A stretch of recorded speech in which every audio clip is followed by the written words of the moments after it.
The Construction Association of Michigan, CAM, has been helping commercial and industrial contractors and suppliers grow since 1885. They provide contractors leadership through aggressive lobbying, project reporting, safety and education training, and insurance and banking as Michigan takes first steps toward a safe start.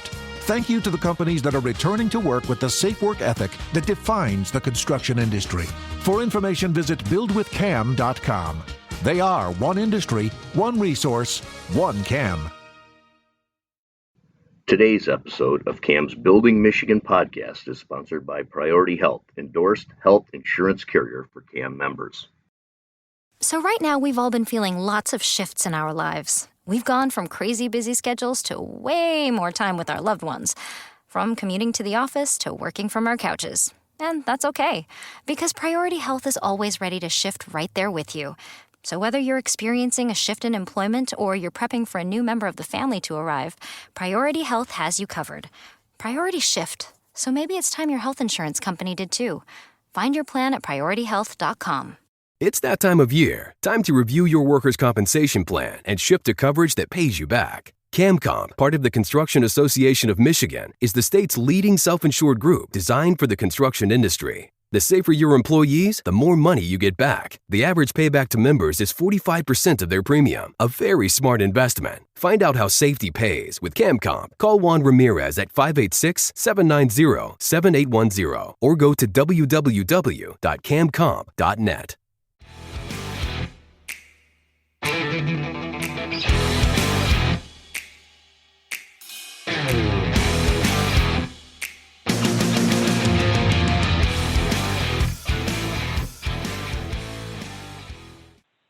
And we're back for the third segment of today's episode with the Vice President of MC Gutherie Lumber, Bill Gutherie. Bill, welcome to CAM's Building Michigan podcast. Thanks a lot, Kevin. Appreciate you having me here. Well, we also appreciate you taking time out of your busy schedule to be with us today. And before we jump into the issue of escalating lumber costs and supply chain issues, why don't you tell us a little bit about MC Gutherie Lumber Company?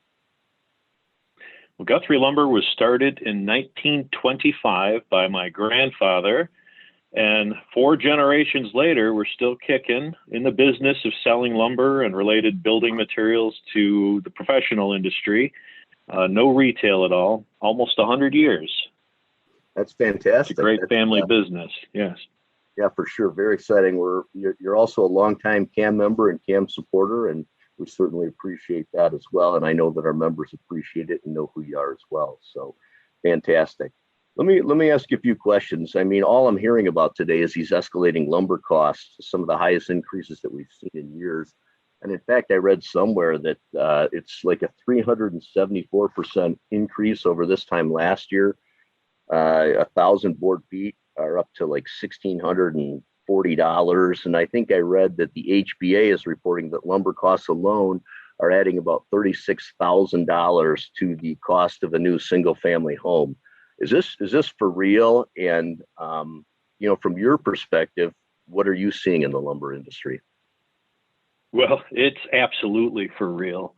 I think back to 2004, 2005, when everyone thought lumber was going through the roof and a sheet of 7/16 OSB cost $17 and we thought the world was going to end.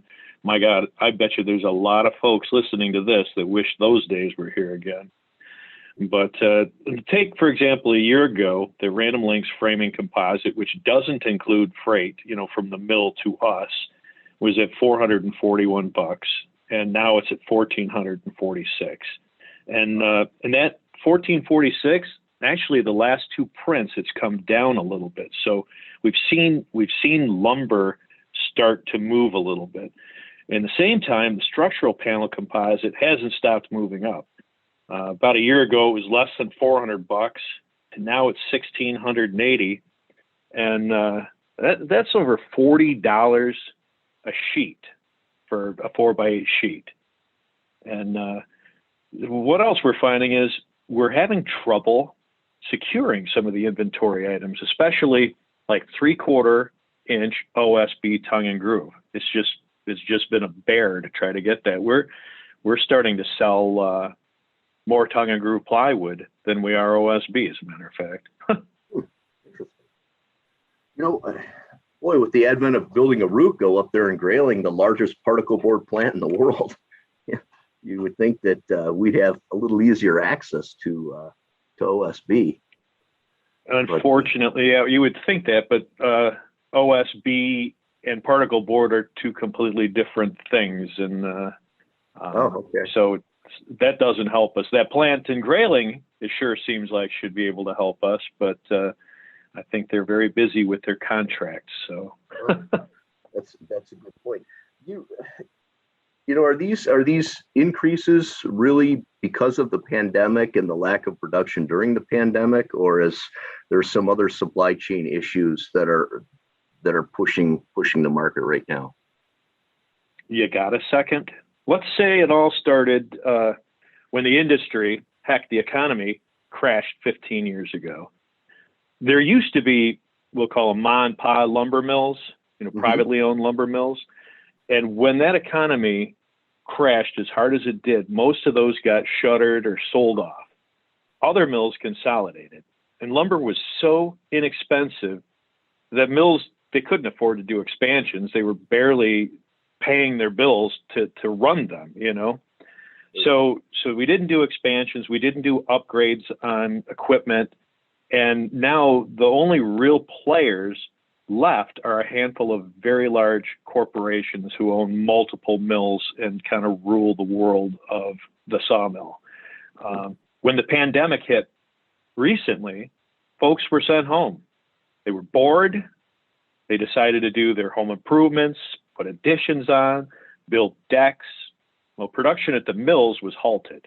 Yet the demand went through the roof, and these people are going and cleaning out the box stores, because they were essential. When the mills attempted to reopen, they found that their employees were being paid too much to stay home and had trouble even reopening. 3 shifts at a mill turned into 1 shift. Material shortages came next, not logs. As a matter of fact, we have no problem with logs. We've got too many logs, and the actual cost of logs themselves is depressed right now. And that's a whole nother story. Unless you say get into that, I won't. I'll just keep going. But so then we find out that, my gosh, we're importing way too much from China, and chemicals that are used in the processes of, say, creating OSB or plywood, things like that we source from China. Now we're having trouble getting that. Now there's a handful of chemical plants in the U.S. that still made it. They're in Texas. And in March, Texas went into a deep freeze. And you think, well, that happens in Michigan all the time. But it doesn't happen in Texas. So all of those lines, if you could imagine, they froze, and all of those chemicals went solid in those lines. And they basically have to rebuild those plants, and they're facing shortages trying to get the piping materials. And a lot of those plants aren't even back online yet. And don't forget about trucking shortages. There's, for every 10 loads that are ready at a mill, there's only 1 truck available that day or something. So I've heard all sorts of nightmares. But then it's the perfect storm. Yep. In the past, we've always had some other products that people step up and purchase when OSB goes through the roof. Thermoply, a great product. Dryline TSX, another great product. And we should be offering those to our customers, yet we can't secure that because both of those products that are structural sheathing, the raw materials that they use to make that, those plants can't get the raw materials because they're in competition with Jeff Bezos, and he's making so many cardboard boxes. There's probably one at your house right now. Yeah. So until, as long as we're shipping all these boxes, then those raw materials aren't available. It's crazy. Yeah, it truly is the perfect storm. I've heard about, I knew about the freeze in Texas, and obviously there's a couple of big PVC manufacturers down there too that went offline for several months. And, we're seeing an increased doubling, tripling of PVC costs too. It's right. It's really crazy. And of course, trucking I've heard about, you're right. I mean, we just can't get people into the industry. We're paying people to stay home. And it's just compounding, the problems that exist. What are you seeing? I mean, are you seeing this impacting future building costs? Obviously, we know it's impacting current building costs, but you see it impacting, a year from now or 6 months from now?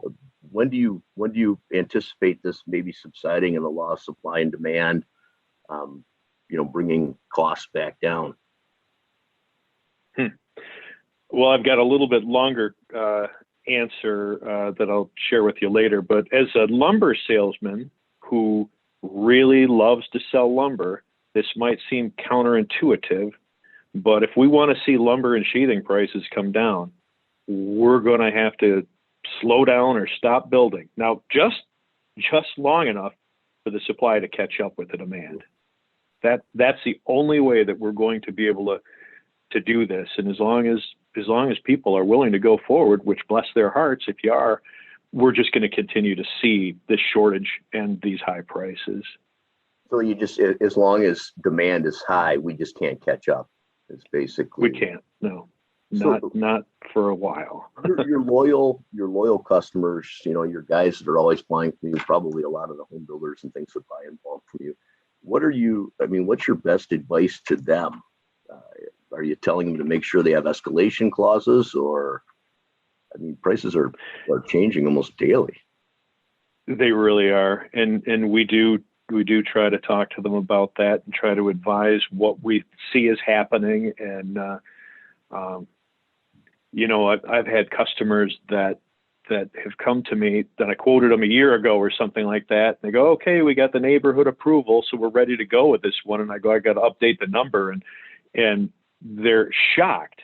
And then they get mad at me. But I go, it's not me. Yeah, but how am I going to build this home? I've got a contract. And that is a scary thing.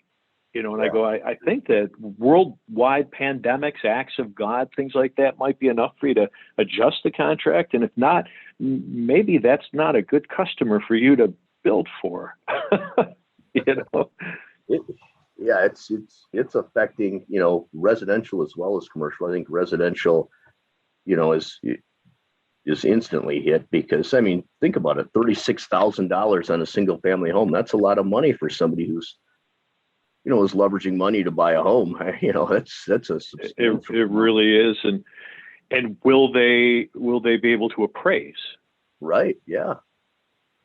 So if this isn't the new norm, high price, then chances are, because if it were, and if lumber were always going to be this much more money, then I think you could see appraisals sorting that out and saying, all right, we got to include that. But if this is just a short period of time, I don't know.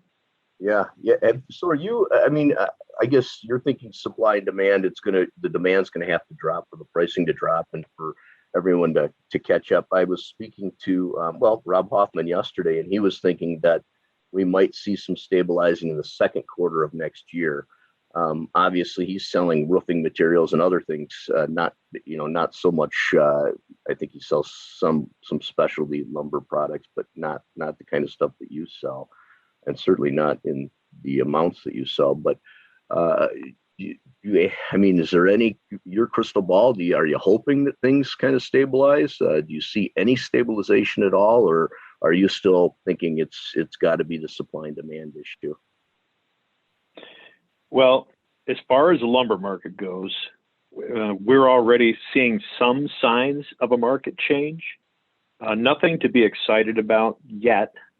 And it's funny that you say crystal ball, because I always say if I had a crystal ball, or I say my crystal ball's got a crack in it, but we'll just stay with it. If I had a crystal ball, my prediction would be that lumber and panel prices will begin to fall off in the next few months. We're going to see, as we've started to see on lumber, a little bit, that it's evened out and maybe even a little dip.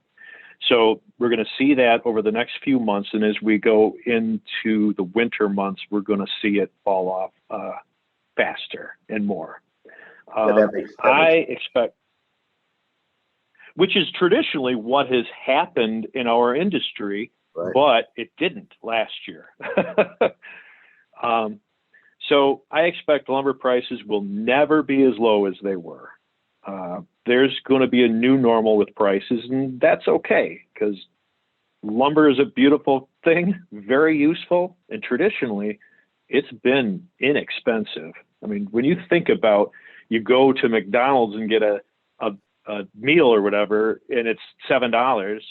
Or in the past, you could get a sheet of OSB for $7. It's just, it was too cheap.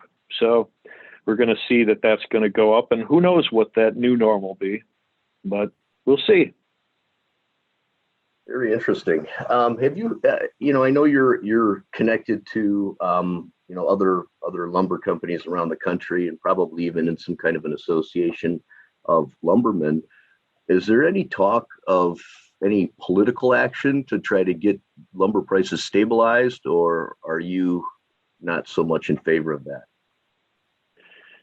Yeah, I don't think we're going to see anything happen. There might be some talk about that, but politically, I don't think anybody's going to be able to do something, because we love capitalism and we love the law of supply and demand, and it's what makes our country a great place normally.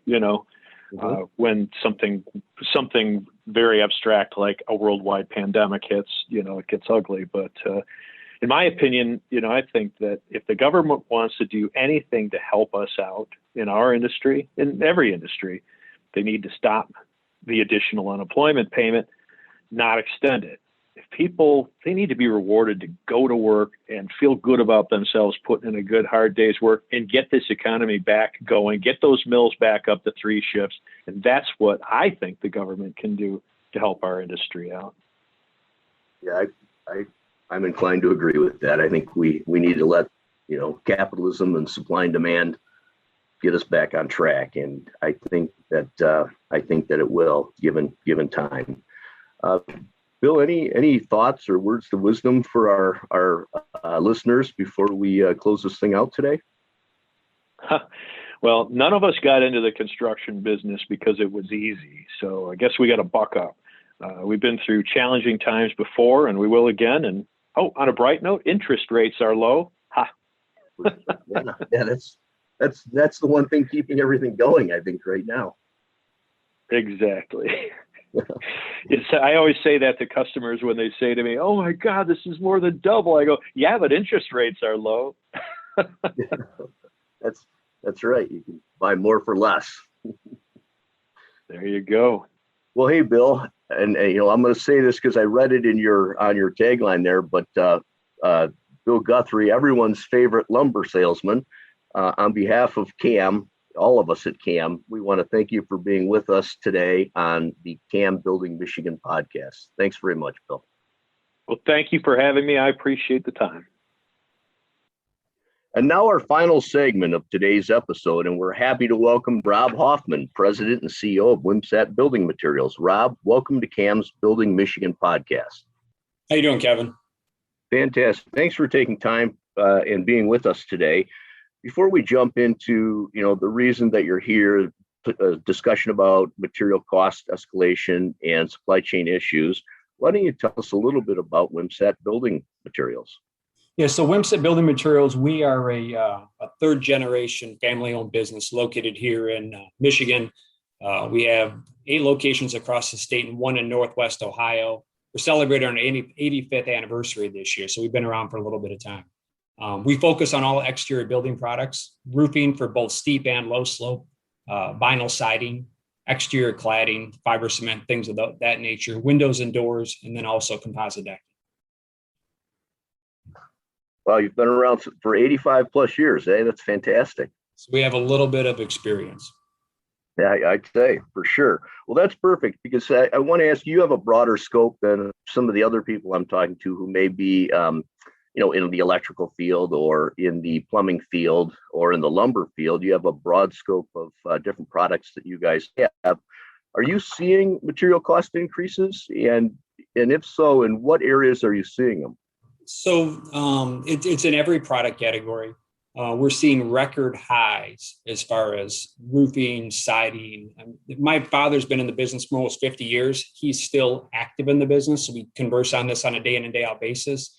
Just this year, typically asphalt roofing is a pretty static category. You might have a little bit of up and down with raw materials, but for the most part, it's a very stable category. The last time we saw anything like this was in 2008. We've already seen increases of upwards of 15% compounded so far this year in steep slope, asphaltic-based shingles. Low slope is anywhere from 12 to 15%, so anything to go on institutions, hospitals, schools, those types of things. Vinyl siding in the range of 15 to 25%. Aluminum and steel products, if you can get it, you're looking at anywhere from a 20 to 40% increase. Some products are upwards of 100%. But really right now, Kevin, price isn't the biggest issue, it's supply. That kind of leads me to my next question. Do you think the supply chain issues are a result of the pandemic, or is there other things that are influencing that as well? What are your thoughts on the reason that we're having supply shortages? So there's a couple of things in play. First, COVID. COVID absolutely impacted the entire industry. As soon as COVID hit, everyone didn't know what tomorrow was going to look like. So you had manufacturers either halt production or hot idle is what the shingle manufacturers, where they're not producing product, but they just kind of let the asphalt flow. So we had that. They started selling off some of their products. They immediately reforecasted for significant decline for the second half of the year. On the distribution side, people like us, they started selling off product, turning it into cash. They weren't sure what it was going to look like.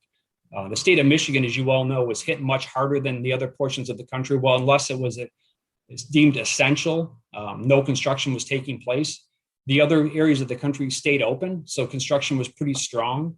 We had some storm issues last year. So on the roofing side of the business, storms impact consumption greatly. So a couple numbers for reference.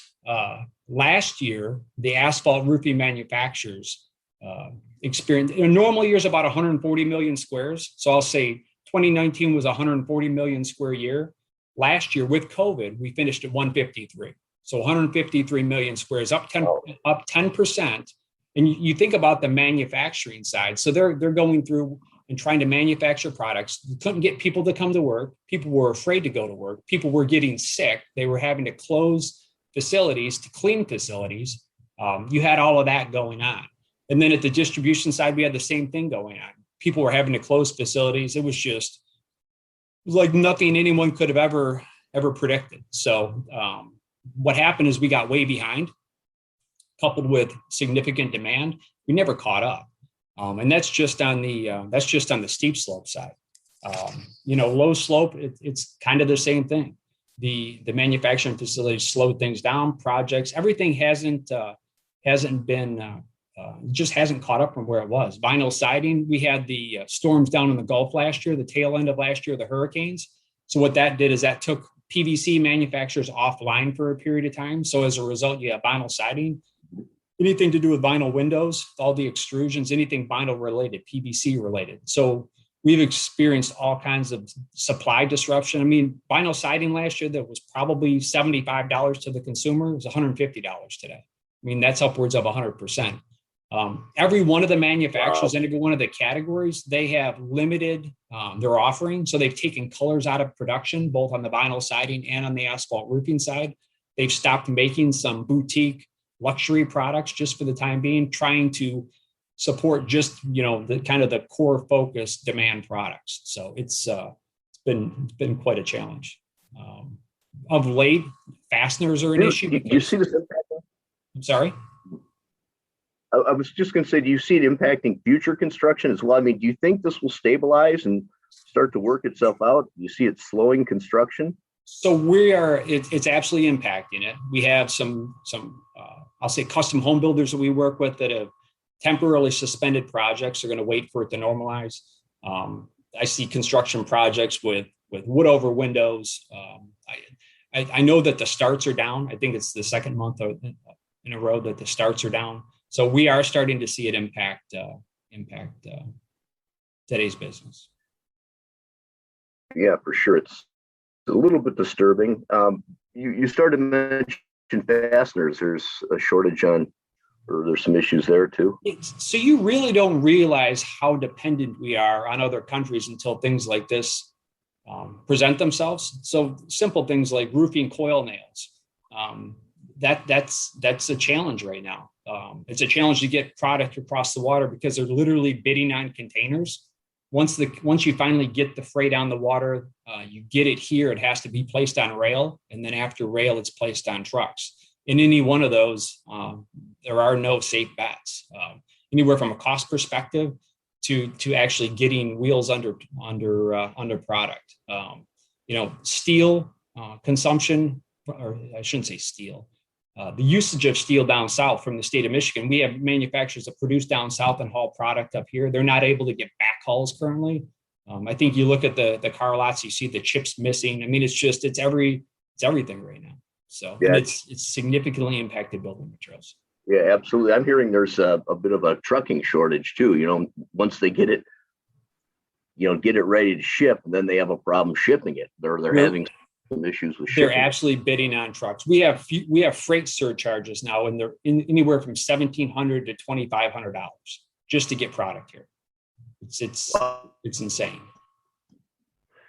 Well, if you had any sage advice for contractors or builders out there, what would you tell them during these trying times? What we have talked to our people about is making sure that they have escalation clauses in there, and that they're not locked Great into point. Yeah, just make sure that you have the escalation clauses in there, and that they're not locked into completing the project within a certain time frame, because there's just so many unforeseen disruptions that are taking place currently.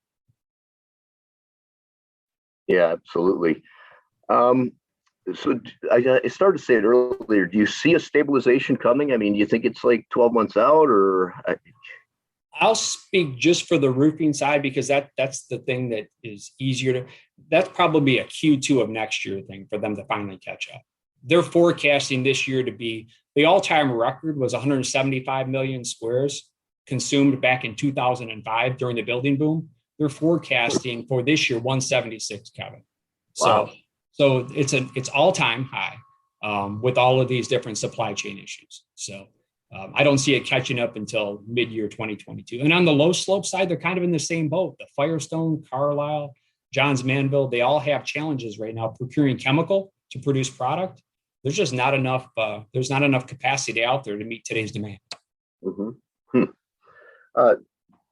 It's very interesting. In your groups or the circles that you travel in, are you hearing anything about anything being done politically to try to get these people producing, or to control costs, or not? So much? I've not heard anything, regulatory, or as far as controlling pricing.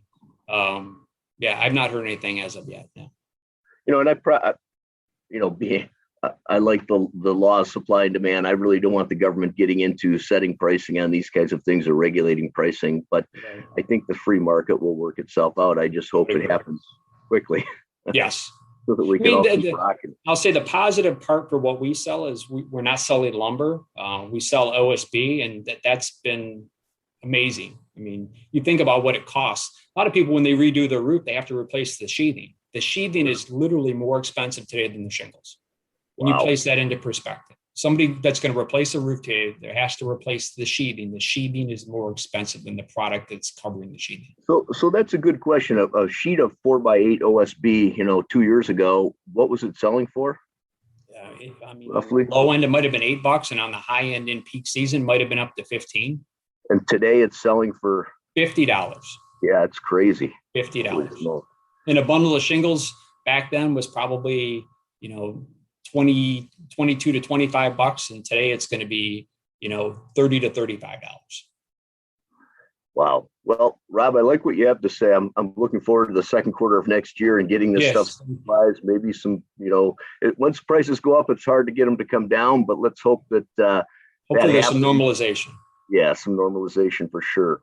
So, Rob, before we close, any words of wisdom or anything you'd like to mention to our listeners in closing? No, I appreciate the time today, Kevin. And we'll get through this and be better because of this experience. Fantastic. Rob, on behalf of all of us at CAM, thank you for being with us today on CAM's Building Michigan podcast. Thank you, Kevin. Thank you for listening to Building Michigan, the official podcast of the Construction Association of Michigan, hosted by Kevin Kohler, CAM president. We appreciate you spending a part of your day with us. If you have a second, please share our podcast with industry colleagues, leave us a review, and connect with us at www.buildwithcam.com. That's all for now. Be sure to subscribe to Building Michigan wherever you get your podcasts and join us for the next episode. The Construction Association of Michigan, CAM, has been helping commercial and industrial contractors and suppliers grow since 1885. They provide contractors leadership through aggressive lobbying, construction project reporting, safety and education training, industry promotion, insurance, and banking. Are you an owner, developer, or buyer of construction services? Hire a CAM member to get your project done on time and under budget. They are one industry, one resource, one CAM. Check them out at buildwithcam.com. Today's episode of CAM's Building Michigan podcast is sponsored by Priority Health, endorsed health insurance carrier for CAM members. So right now, we've all been feeling lots of shifts in our lives. We've gone from crazy busy schedules to way more time with our loved ones, from commuting to the office to working from our couches. And that's okay, because Priority Health is always ready to shift right there with you. So whether you're experiencing a shift in employment or you're prepping for a new member of the family to arrive, Priority Health has you covered. Priorities shift, so maybe it's time your health insurance company did too. Find your plan at PriorityHealth.com. It's that time of year. Time to review your workers' compensation plan and shift to coverage that pays you back. CAMCOM, part of the Construction Association of Michigan, is the state's leading self-insured group designed for the construction industry. The safer your employees, the more money you get back. The average payback to members is 45% of their premium. A very smart investment. Find out how safety pays with CAMCOM. Call Juan Ramirez at 586-790-7810 or go to www.camcomp.net.